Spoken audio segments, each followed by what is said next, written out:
Hello बच्चों, क्या आप 10th क्लास में हैं? अगर हाँ तो ये वीडियो सिर्फ आप ही के लिए है, क्योंकि आज हम पढ़ेंगे चैप्टर 10 व्रत। देखिए, इससे पहले के जो 9 चैप्टर हैं उनको हम पहले ही कंप्लीट कर चुके हैं। डेली मेरी एक वीडियो आती है जिसमें आपको एक चैप्टर एक दिन में कंप्लीट मिल जाता है। एक वीडियो लगभग 30 या 35 मिनट की होती है, मतलब 30-35 मिनट की, ज़्यादा से ज़्यादा 40 मिनट लग जाते हैं, लेकिन 30 या 35 मिनट तक की आपको मिलती है। और उसी के अंदर हम पूरा का पूरा चैप्टर कवर करते हैं, पूरा बेसिक करते हैं और सारे के सारे मोस्ट इंपॉर्टेंट क्वेश्चन मैं आपको कराती हूँ। हर चैप्टर में कुल मिला के 10 या 12 क्वेश्चंस होते हैं, 10, 12 या फिर 15 मिलते हैं अधिक से अधिक। तो इन सभी में से ही अगर आप इन वीडियो को कंप्लीट कर लोगे, इन वीडियो से आप पढ़ लोगे, इनको तैयार करोगे क्वेश्चंस को, तो आपको पूरा का पूरा बोर्ड एग्जाम इन्हीं में से देखने को मिल जाएगा। देखिए, चैप्टर 10 क्या है? व्रत, यानी कि सर्कल। क्या होता है सर्कल? आप ये पहले से ही पढ़ते आ रहे हो, 6th क्लास में आना स्टार्ट हो जाता है, थोड़े बहुत क्वेश्चन आते हैं, फिर 7th में आते हैं, 9th में आते हैं। तो क्या होता है व्रत? सबसे पहले ये समझते हैं कि व्रत होता क्या है। देखिए, व्रत उन बिंदुओं का बिंदु पथ है जो एक निश्चित बिंदु से समान दूरी पर होते हैं, यानी कि ये एक व्रत है। क्या है? यहाँ पे बहुत सारे बिंदु हैं, उन बिंदुओं का एक बिंदु पथ व्रत कहलाता है, जो एक निश्चित बिंदु, यानी कि ये वाला जो पॉइंट होता है ना, निश्चित बिंदु ओ है हमारे यहाँ पे, तो इससे समान दूरी पर होते हैं। यानी कि आप इसकी, इस वाले पॉइंट की दूरी देखिए, मान लीजिए यहाँ पे ए है, तो इस पॉइंट की दूरी देखेंगे तब भी सेम, वहां देखेंगे तब भी सेम, कहीं भी मिलाइए आप, हमें क्या मिलेगा? वो सेम दूरी मिलेगी। और उस दूरी को हम क्या बोलते हैं? त्रिज्या। ठीक है। और जो निश्चित पॉइंट होता है, जो निश्चित बिंदु होता है, इसको क्या बोलते हैं हम? केंद्र। ठीक है। अगर वृत्त की त्रिज्या r है तो व्यास क्या होगा? देखिए, अगर वृत्त की त्रिज्या r है तो व्यास होगा 2r, यानी कि त्रिज्या का डबल होता है व्यास। क्या होता है व्यास? जैसे ये हमारा वृत्त है, तो इसको अगर यहाँ पे वृत्त कहिए तो त्रिज्या हो गई, अगर मैं इसको इधर भी मिला दूं तो वो हमारा क्या हो जाएगा? व्यास हो जाएगा। ठीक है। इसके बाद, ये तो बेसिक चीज़ थी ऐसी जो आपको पता होंगी, लेकिन मैं ज़्यादा बेसिक नहीं बताऊंगी, क्योंकि हम 10th क्लास में हमें अपना कवर करना है पूरा का पूरा कोर्स, पूरा का पूरा चैप्टर। तो आगे पढ़ते हैं। देखिए, मान लीजिए हमारे पास 3 वृत्त है और 3 लाइन है, या फिर आप ऐसे समझिए हमारे पास एक वृत्त है और एक लाइन है। तो वृत्त और लाइन, उनको हम कैसे कैसे ड्रॉ कर सकते हैं? मान लीजिए मैंने वृत्त बनाया और एक लाइन इसके दूर खींच दी, ऐसे दूर बना दी, या फिर हो सकता है मैं इसको टच करके ऐसे कर दूं, या फिर मैं इसको अंदर से निकाल दूं, और तो कोई ऑप्शन नहीं होगा ना। हो सकता है ऐसे करो लाइन, या ऐसे करो बीच में से निकाल दो, या भी ऐसे स्पर्श करा दो। तो देखिए, जो लाइन बिल्कुल दूर है उसको तो हम बोलते हैं अप्रतिच्छेदी रेखा। ठीक है, अप्रतिच्छेदी रेखा। जो छेद करके जा रही होगी उसमें से, उसे बोलते हैं छेदक रेखा। और जो टच करके जा रही है, टच का मतलब क्या होता है? स्पर्श। जो स्पर्श करके जा रही है उसे क्या बोलते हैं हम? स्पर्श रेखा। तो जो ए बी है वो स्पर्श रेखा है, और जिस बिंदु पर स्पर्श कर रही है वो क्या कहलाएगा? बिंदु, स्पर्श बिंदु। ठीक है। जिस बिंदु पर स्पर्श करेगी वो स्पर्श बिंदु, और जिस बिंदु, जो लाइन जा रही है वो स्पर्श रेखा। ठीक है। तो ये हमारे काम की चीज़ नहीं है, ये हमारे काम की चीज़ नहीं है, लेकिन ये हमारे बहुत काम की चीज़ है। पूरा चैप्टर इसी के इर्द गिर्द घूमता रहता है, मतलब यही चीज़ हमें पता होनी चाहिए। क्या बात है इसमें खास? देखिए, अगर स्पर्श रेखा है और ये त्रिज्या है, तो इन दोनों के बीच का जो एंगल है ना, ये मिलेगा हमें 90 डिग्री। तो हम ऐसा कह सकते हैं कि त्रिज्या स्पर्श रेखा पर लंब होती है, या फिर स्पर्श रेखा त्रिज्या पर लंब होती है। ठीक है। अगर मैं इसको यहाँ मिला दूँ तो वो क्या बन जाएगा? समकोण त्रिभुज बन जाएगा, लेकिन वो अभी आगे आएगा तब बताऊंगी। फिलहाल आप इतना समझिए कि त्रिज्या स्पर्श रेखा पर लंब होती है। ठीक है। अब कुछ महत्वपूर्ण, यानी कि कुछ इंपॉर्टेंट पॉइंट्स हैं, उन्हें देखिए। देखिए, वृत्त पर स्थित एक बिंदु से सिर्फ एक ही स्पर्श रेखा खींची जा सकती है, यानी कि अगर एक वृत्त, एक पॉइंट है वृत्त के ऊपर, और मैं उससे एक स्पर्श रेखा खींचनी चाहूँ, तो मुझे देखना है कि कितनी खींचेंगी। एक वृत्त था, इस पे एक बिंदु लिया, तो ऐसे खींचेगी, एक ही खींचेगी। अगर मैं दूसरी खींचूंगी तो वो दूसरे बिंदु से होकर जाएगी, तीसरी खींचूंगी तो वो अलग बिंदु से होकर जाएगी। तो एक बिंदु से सिर्फ और सिर्फ एक रेखा खींची जा सकती है। बल्कि अगर आप मेरी वीडियो से पढ़ रहे हैं ना, तो मैं तो आपको ये कहूंगी कि आप एक रफ पेपर, रफ कॉपी और पेन लेके बैठिए, क्योंकि मैं कुछ बहुत से जो इंपॉर्टेंट पॉइंट्स बता रही हूँ उनको आप नोट करते हुए चलिए साथ के साथ। ठीक है। या फिर आप अपना जो भी क्वेश्चन बैंक, गैस पेपर, या प्रीवियस ईयर, या फिर जो भी आप पढ़ रहे हो उसमें टिक लगा के चलिए, जो भी मैं क्वेश्चन आपको इंपॉर्टेंट बता रही हूँ। ठीक है। और एक और बात, अगर आप अपने किसी भी प्री बोर्ड हुआ हो, आपका कोई हाफ ईयरली हुआ हो, एनुअल एग्जाम हुआ हो, अगर आप उसमें से मेरे क्वेश्चंस को मैच करके देखेंगे तो हर एक वीडियो में से आपको 2-2, 3-3 क्वेश्चन अपने पेपर में देखने को मिलेंगे। ट्राई कीजिएगा, पिछले वाली वीडियो में से देखिएगा तो ऐसे ही मिलेगा आपको। ठीक है। चाहे आप किसी भी स्कूल से हो, आपको ऐसे ही मिलेगा, क्योंकि मेरे क्वेश्चन होते ही इतने मोस्ट इंपॉर्टेंट है। सेकंड पॉइंट, किसी बाह्य बिंदु से 2 स्पर्श रेखाएं खींची जा सकती हैं। मतलब अगर बिंदु वृत्त पर स्थित है तो उससे कितनी रेखा खींचेगी? एक स्पर्श रेखा। ठीक है।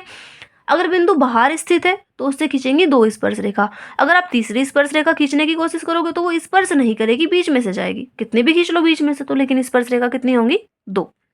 नेक्स्ट, स्पर्श बिंदु को केंद्र से मिलाने वाली त्रिज्या स्पर्श रेखा पर लंब होती है। ये वही वाली बात है जो मैंने आपको बताई थी। स्पर्श बिंदु ये है, स्पर्श रेखा ये है, और स्पर्श बिंदु को केंद्र से मिलाने वाली जो रेखा है, मतलब ये स्पर्श बिंदु को केंद्र से मिलाने वाली जो त्रिज्या है ये स्पर्श रेखा पर क्या होती है? लंब होती है। वो तो बाद में आपको बता चुकी हूँ। तो अब हम देखते हैं इसके कुछ इंपॉर्टेंट क्वेश्चंस। 8 या 10 क्वेश्चंस कुल मिला के हैं। इंपॉर्टेंट टॉपिक है, इंपॉर्टेंट चैप्टर है व्रत, तो थोड़ा सा ध्यान से देखिएगा, समझिएगा। अगर आप आज का पूरा लेक्चर देख लेते हैं, पूरी वीडियो देख लेते हैं, तो आपको इसमें से 5, 6, 7 नंबर तक आपको मिल जाएंगे। देखिए ध्यान से, देखिए क्वेश्चंस। पहला क्वेश्चन है, एक वृत्त के व्यास के सिरों पर खींची गई स्पर्श रेखाएं, मतलब एक वृत्त है, मान लीजिए हमने वृत्त बनाया, इसका एक व्यास बनाया, तो व्यास के सिरों पर खींची गई समांतर स्पर्श रेखाओं की संख्या कितनी होंगी? मान लीजिए हमने एक रेखा स्पर्श रेखा तो यहाँ खींची, एक स्पर्श रेखा यहाँ खींच ली। अब देखो हमें ये पता है कि एक बिंदु से कितने रेखा खींच सकते हैं हम, एक बिंदु से कितनी स्पर्श रेखा खींच सकते हैं? एक। तो यहाँ पे एक खींचेगी और एक ये, तो ये लाइन इस लाइन के समांतर है। और अगर मैं खींचना चाहूँ इसी बिंदु से तो खींचेगी रेखा? नहीं खींचेगी। तो कितनी समांतर रेखाएं होंगी? 2 होंगी। ठीक है। एक वृत्त के व्यास के सिरों पर खींची गई समांतर स्पर्श रेखाओं की संख्या कितनी होंगी? 2 होंगी, क्योंकि 2 खींच रही है, एक इधर एक इधर। नेक्स्ट क्वेश्चन नंबर 2, इसमें है, किसी वृत्त पर एक बाह्य बिंदु से खींची जाने वाली स्पर्श रेखाओं की अधिकतम संख्या क्या है? मान लीजिए एक वृत्त है, इस वृत्त पर एक बाह्य बिंदु है, इससे हम कितनी स्पर्श रेखाएं खींच सकते हैं? खींच के देखिए, 1 और 1, 2, और तो नहीं खींचेंगी, तो कितनी होंगी? 2 स्पर्श रेखा। ठीक है। एक और क्वेश्चन आ सकता है, वो मैंने इसमें लिखा नहीं है, कि एक वृत्त पर अगर बिंदु स्थित है तो उससे कितनी स्पर्श रेखाएं खींचेंगे? तो 1 खींचेगी, क्योंकि मैंने अभी आपको पढ़ाया है। नेक्स्ट क्वेश्चन नंबर 3 देखिए, 5 सेंटीमीटर त्रिज्या के एक वृत्त के बिंदु पर, 5 सेंटीमीटर त्रिज्या का एक वृत्त है, उसके किसी बिंदु पर खींची गई स्पर्श रेखा पी क्यू। अच्छा, पहले चित्र बनाते हैं इसका साथ के साथ। 5 सेंटीमीटर त्रिज्या का कोई वृत्त है, हमने एक वृत्त बनाया, त्रिज्या मान लीजिए इसकी 5 सेंटीमीटर है, 5 सेंटीमीटर। खींची गई स्पर्श रेखा पी क्यू, पी क्यू एक स्पर्श रेखा खींची गई है, मान लीजिए ऐसे, ये भी स्पर्श रेखा ही मानी जाएगी, चाहे मैं इसको लंबाई यहाँ तक बढ़ाऊं या फिर इतना ही छोड़ दूं। अगर हाँ, एक और चीज़ है, अगर स्पर्श रेखा की लंबाई हमसे पूछी गई तो वो एक तरफ की मानी जाती है, दोनों तरफ की नहीं मानी जाती, या तो उधर की मानी या फिर इधर की मानी। उसका मतलब इतना ही होता है स्पर्श रेखा की लंबाई का मतलब। केंद्र ओ से जाने वाली रेखा से बिंदु क्यू पर मिलती है। केंद्र ओ से जाने वाली एक रेखा है ऐसे, इसको ये स्पर्श रेखा बिंदु क्यू पर मिलती है, तो ये बचा हुआ पॉइंट क्या कहलाएगा? पी। यदि ओ क्यू की माप 12 है तो पी क्यू की माप क्या होगी? ओ क्यू, यानी कि ये वाली जो लाइन है वो क्या है? 12 सेंटीमीटर। हमें बताना है पी क्यू, पी क्यू की लंबाई बतानी है। ओ पी दे दिया है 5 सेंटीमीटर और ओ क्यू दे दिया है 12 सेंटीमीटर, 12 सेंटीमीटर। तो अभी आप में से बहुत से बच्चों को हैबिट है कि अगर देखो ये तो समकोण त्रिभुज है, एक 5 है, एक 12 है, तो दूसरा 13 मिलेगा, और क्योंकि ऑप्शन में भी 13 दिख रहा है तो आप 13 पे टिक कर दोगे, लेकिन ये गलत हो जाएगा। जल्दबाजी में सोल्व नहीं करना, क्योंकि देखिए वो क्या है? कर्ण, ये आधार, और ये तो लंब है ना, वो तब होता है 13 अगर ये 5 ये 12 हो, या ये 12 और ये 5 हो। कर्ण होता है 13। अब लंब तो सबसे बड़ी भुजा नहीं हो सकती है ना इसकी, तो हमें इसमें पाइथागोरस प्रमेय को यूज करके देखना पड़ेगा। तो क्या लिखते हैं? त्रिभुज पी ओ क्यू में कर्ण का वर्ग यानी कि ओ क्यू का वर्ग बराबर लंब का मतलब पी क्यू का प्लस आधार का मतलब ओ पी का। ओ क्यू की जगह पे क्या रखेंगे? 12। पी क्यू की जगह पे हमें कुछ नहीं पता है, सेम रखा। ओ पी की जगह पे रखेंगे 5। 12 का वर्ग क्या होता है? 144। पी क्यू का स्क्वायर सेम रखिए, और 5 का वर्ग क्या होता है? 25। 25 इधर प्लस है, अगर मैं इसको इधर लेके जाऊं तो क्या हो जाएगा? माइनस, बराबर पी क्यू का स्क्वायर। घटाओ इसको, क्या बचेगा? 14 में से 5 माइनस करेंगे 9, 13 में से 2 माइनस करेंगे 11। पी क्यू का स्क्वायर, इधर स्क्वायर है उधर जाएगा स्क्वायर रूट, यानी कि पी क्यू की वैल्यू क्या आ जाएगी? √119 सेंटीमीटर, यानी कि ऑप्शन नंबर डी। ठीक है, क्वेश्चन नंबर 3 में ऑप्शन नंबर डी होगा। इसके बाद देखते हैं क्वेश्चन नंबर 4। देखिए इसमें है, एक बिंदु क्यू से एक वृत्त पर स्पर्श रेखा की लंबाई 24 सेंटीमीटर और क्योंकि वृत्त की केंद्र से दूरी 25 सेंटीमीटर है, वृत्त की त्रिज्या क्या होगी? सबसे पहले वृत्त बनाइए। क्या है? वृत्त का केंद्र तो होगा ही, केंद्र कुछ नहीं दिया है उसने, नाम हम कुछ अपने पास से रख लेंगे। बिंदु Q से एक वृत्त पर स्पर्श रेखा की लंबाई 24 है। अच्छा, मान लीजिए स्पर्श रेखा ये है, इसकी लंबाई 24 दे दी है, और क्योंकि वृत्त के केंद्र से दूरी 25 है, ये Q यहाँ है, ये O है, इसकी दूरी क्या होगी? 25 सेंटीमीटर। त्रिज्या क्या होगी? हमें त्रिज्या बतानी है, इसको आप नाम रखिए इसका P। तो इस वाले त्रिभुज में पाइथागोरस प्रमेय से चलेंगे। जब कर्ण दिया है, लंब दिया है, आधार आप निकाल दोगे तो क्या आता है आधार? आपको पता है जब यहाँ पे 24 हो, यहाँ 25 हो, तो यहाँ पे 7 आएगा। आप इसको पाइथागोरस प्रमेय से करेंगे तो ऑटोमेटिकली खुद ब खुद हो जाएगा, क्योंकि पाइथागोरस प्रमेय आपने सीख रखी है ट्रिग्नोमेट्री में। ठीक है, आप इसका स्क्रीनशॉट ले लीजिए। इस तरीके से आंसर क्या आएगा हमारा? 7 सेंटीमीटर। ये तो आपको पता ही है। नेक्स्ट देखिए क्वेश्चन नंबर 5। इसमें है, चित्र दिया है, एक O वृत्त का केंद्र है तथा P और P भी स्पर्शियां हैं। स्पर्शियां मतलब स्पर्श रेखाएं। ये एंगल 50 डिग्री है, AOB बताइए। तो सॉल्यूशन क्या लिखेंगे? हम जानते हैं कि त्रिज्या स्पर्श रेखा पर लंब होती है। हम जानते हैं कि त्रिज्या स्पर्श रेखा पर लंब होती है, तो OA लंब है PA पर, मतलब ये एंगल 90। OB लंब है PB पर, मतलब ये वाला एंगल 90। इस तरीके से हमें पता है कि त्रिज्या स्पर्श रेखा पर लंब होती है, तो OA लंब है PA पर, मतलब ये लाइन इसके ऊपर लंब है, तो ये एंगल 90 होगा OAP। इसी तरह OBP 90 होगा, 90 डिग्री होगा। चतुर्भुज APBO में हमें पता है चारों कोणों का योगफल कितना होता है? 360 डिग्री। चारों कोण जोड़ेंगे तो 360 आएगा। APB हमें 50 डिग्री दिया है, ये 90, ये इतना ही सेम। अब इन सबको एक साथ प्लस करिए, 90 90 180, 180 में 50 प्लस करेंगे तो क्या आएगा? 230, प्लस एंगल AOB बराबर 360 डिग्री। देखिए 230 इधर प्लस हो रहा है, अगर मैं इसको उधर दूसरी तरफ लेके जाऊं तो क्या होगा? माइनस। 360 में से जब 230 को माइनस करोगे तो क्या आएगा? 130 डिग्री। अगर ये ऑप्शन में नहीं आएगा तो आपको एक लाइन और करके दिखानी है, लेकिन ये ऑप्शन में था तो ऑप्शन नंबर डी हो जाएगा। ठीक है, इसके बाद क्वेश्चन नंबर 6।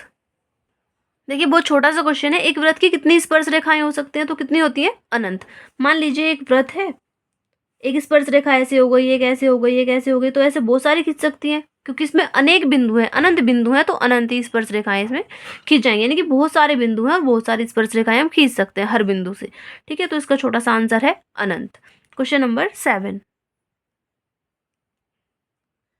देखिए AB और CD दो वृत्तों की उभयनिष्ठ स्पर्श रेखाएं हैं। AB और CD दो स्पर्श रेखाएं हैं वृत्तों की, यानी कि उभयनिष्ठ यानी कि कॉमन। जो AB है वो इसकी भी स्पर्श रेखा और AB इसकी भी स्पर्श रेखा। इसी तरह CD इसकी भी है और इसकी भी है, जो परस्पर E पर प्रतिच्छेद करती है। सिद्ध कीजिए ये। ठीक है, तो कैसे सिद्ध करेंगे? सबसे पहले हम क्या जानते हैं कि एक बाह्य बिंदु से खींची गई स्पर्श रेखाएं समान होती हैं। तो यहाँ लिखते हैं कि हम जानते हैं कि बाह्य बिंदु से खींची गई स्पर्श रेखाएं समान होती हैं। फिर बड़े वृत्त में, एक बड़ा वृत्त है एक छोटा वृत्त है, तो लिखते हैं बड़े वृत्त में पॉइंट E है। आप इसको भी देखिए मत, इधर वाला देखिए। तो AE किसके बराबर होगा? CE के होगा। AE बराबर CE के होगा। इस वाली बात से AE बराबर CE, इसको कहेंगे इक्वेशन नंबर 1। फिर हम चलते हैं छोटे वृत्त में। इसको थोड़ा ऊपर कर लूँ मैं एक बार। अब सही है। छोटे वृत्त में, तो छोटे वृत्त में क्या होगा? देखिए छोटा वृत्त ये वाला, तो इसमें ये जो DE है ये किसके बराबर होगा? BE के। DE बराबर BE, यहाँ पे लिखते हैं DE बराबर BE। अगर मैं समीकरण 1 और 2 दोनों को प्लस कर दूं तो हमारा आंसर आ जाएगा। यहाँ पे लिखते हैं समीकरण 1 व 2 को जोड़ने पर। समीकरण 1 व 2 को जोड़ने पर कैसे जोड़ते हैं? लेफ्ट वाले लेफ्ट में और राइट वाले राइट में। AE प्लस DE, इधर क्या होगा? CE plus BE। वैसे तो ये फाइनल आंसर है, लेकिन जो हमें सिद्ध करना था उससे थोड़ा अलग लिख रहा है, तो AE लिख देंगे। D को क्या लिख सकते हैं? ED लिख सकते हैं। B पहले लिख दीजिए, और CE को हम क्या लिख सकते हैं? EC। ठीक है, वही हमें सिद्ध करना था और ये हमारा सिद्ध हो गया है। लास्ट में क्या लिख देंगे? HP, यानी कि हैंस प्रूव्ड, या फिर आप हिंदी में लिख सकते हैं सिद्ध हुआ। इसके बाद देखिए क्वेश्चन नंबर 8। इसमें है 3 सेंटीमीटर और 5 सेंटीमीटर त्रिज्या के दो संकेंद्रीय वृत्त हैं। यदि बड़े वृत्त की जीवा AB छोटे वृत्त को C पर स्पर्श करती है तो AB की माप ज्ञात कीजिए। यानी कि जो बड़ा छोटे वाला वृत्त है उसकी त्रिज्या तो 3 सेंटीमीटर, मैं इसको यहाँ पे मिला सकती हूँ। बड़े वाला जो वृत्त है उसकी त्रिज्या 5 सेंटीमीटर, तो मैं इसको यहाँ मिला सकती हूँ। चित्र थोड़ा छोटा है, अगर चाहो तो आप बड़ा बना सकते हो। ये 3 है, ये 5 है और ये हमें नहीं पता है। ए बी ज्ञात करना है। हाँ, अगर मैं बी सी की वैल्यू निकाल लूँ किसी तरीके से, तो बी सी का डबल करने पे हमें क्या मिल जाएगा, ए बी मिल जाएगा। तो बी सी कैसे निकालते हैं, लिखते हैं कि छोटे वृत्त में हम जानते हैं कि त्रिज्या स्पर्श रेखा पर लंब होती है। सबसे पहले लिखेंगे छोटे वृत्त में क्या है, छोटे वृत्त में कि त्रिज्या स्पर्श रेखा पर लंब होती है। त्रिज्या स्पर्श रेखा पर लंब होती है।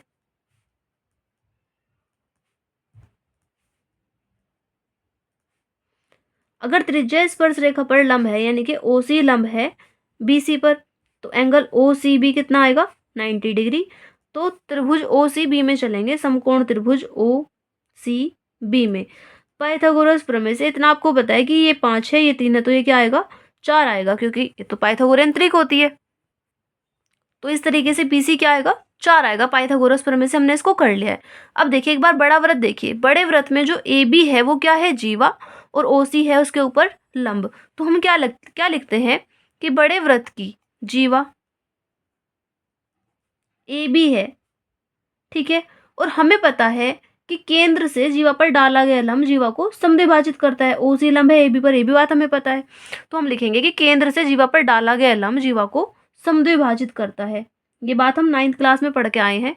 केंद्र से जीवा पर डाला गया लंब जीवा को समद्विभाजित करता है। तो ए बी लाइन किसके बराबर होगी, बी सी के डबल के होगी, ठीक है, यानी कि ए बी होगी 2 × 4, 2 चौक 8। जो ए बी है वो आएगी 8 सेंटीमीटर, ठीक है। ए बी की वैल्यू हमसे पूछी गई थी और ए बी की लंबाई हमारी आई है 8 सेंटीमीटर। इसके बाद देखते हैं क्वेश्चन नंबर 9। इसमें दिया है सिद्ध यदि ए बी बराबर ए सी है तो सिद्ध कीजिए ये। सबसे पहले हम लिखते हैं दिया है, क्या दिया है, ए बी बराबर ए सी। उसके बाद सिद्ध करना है, क्या सिद्ध करना है, बीई बराबर सी के। ये बीई सी के बराबर सिद्ध करना है। तो उपपत्ति में चलेंगे, यानी कि उपपत्ति करते हैं। हमें पता है कि एक बिंदु से खींची गई स्पर्श रेखाएं बराबर होती हैं। एक बाह्य बिंदु से खींची गई स्पर्श रेखाएं समान होती हैं,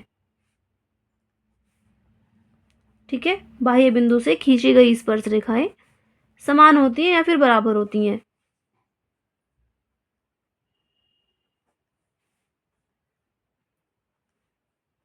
तो इस हिसाब से जो AD है वो किसके बराबर होगी, AF के। AD बराबर AF के होगी, इक्वेशन नंबर 1। BD बराबर BE के होगी, BD बराबर किसके होगी, BE के, सॉरी BD BE के नहीं, हाँ BD BE के होगी, ठीक है, चलो इतना ठीक है। AD AF के, BD BE के, और CE किसके बराबर होगी, CF के। CE बराबर होगी CF के, ठीक है। ये समीकरण नंबर 3। यहाँ तक देखिए एक बार दोबारा से, हमें ये दिया था ये सिद्ध करना है, तो हमने लिखा सबसे पहले हम जानते हैं कि बाह्य बिंदु से खींची गई स्पर्श रेखाएं समान होती हैं। तो AD बराबर AF की होगी, BD बराबर BE की होगी और CE बराबर CF की होगी। इसके बाद इन तीनों समीकरणों को अगर मैं जोड़ देती हूँ, इन तीनों को जोड़ देते हैं, क्या लिखेंगे, समीकरण 1 2 3 को जोड़ने पर, यहाँ पे लिखा जोड़ने पर, जब इनको हम प्लस करेंगे तो AD plus BD plus CE बराबर इधर AF plus BE plus CF।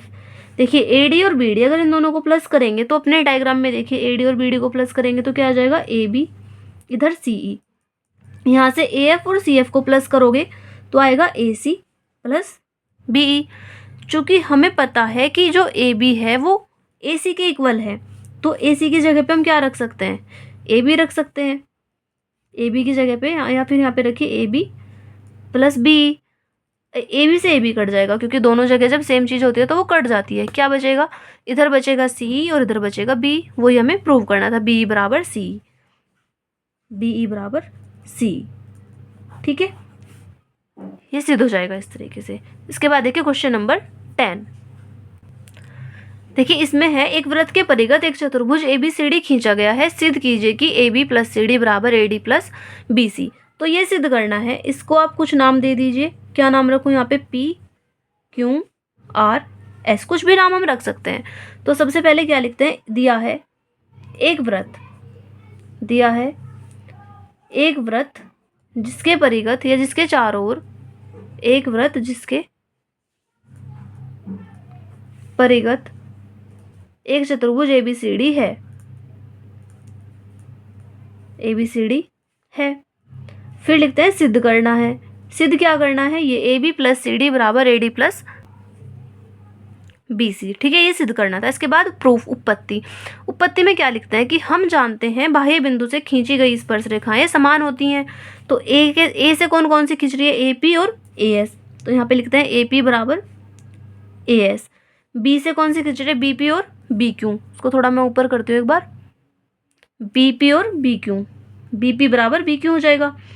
इसी तरीके से यहाँ से क्या होगा, CR और CQ, इधर क्या होगा, DR और DS, DR और DS। देखिए इसको कहेंगे इक्वेशन नंबर 1, इसको कहेंगे 2, इसको कहेंगे 3 और इसको कहेंगे 4।